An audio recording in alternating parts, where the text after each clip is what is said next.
Chris, it's not home, but it's the South. How's it feel to be somewhat close to home? Yeah, it feels good. Only about 2.5 hours from home. So, Southern hospitality still here, but also my family and friends are coming up for the game, so I'm really excited for it. How many friends and family do you have coming? About 20, 25-ish. So it's a lot. The whole Richards game's coming up. Looking back at the Germany game, what are some of the things you guys can tighten up on the back line going into this Ghana match? Yeah, I think just a lot of it is, a lot of it we can improve just with communication, and I think it also comes with experiences just like that. I think you gain a lot of experience from winning, but also I think you gain a bit more from losing. So we're going to use everything that we didn't do well in the Germany game and hopefully do it tomorrow against Ghana. Two different team profiles. What's the biggest difference that you see in Ghana watching them on film versus Germany?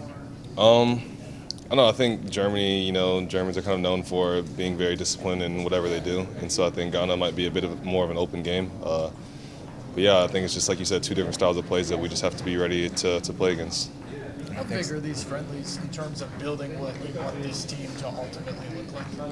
Yeah, they're huge. It's different calibers of teams. Hopefully teams that we need to beat if we want to be successful in the World Cup.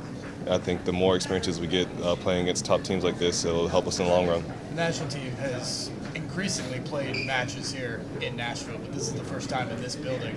What's your first impression, and what do you think about Nashville as a soccer city?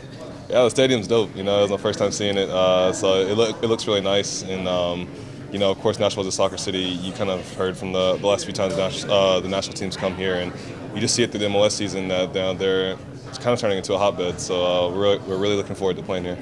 What is it about these cities that have kind of popped up and become big soccer hotbeds, like you said? Why do you think there's a thirst for that in these places?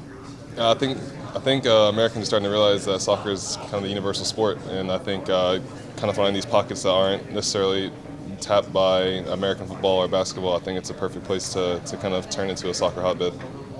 You said the place is dope. What about this venue kind of stands out to you? I think just I don't know, just kind of how big it is, how modern it is. I think it's it's really cool to see something like that in Tennessee. Because growing up, there weren't many places like that around here. So really looking forward to playing here.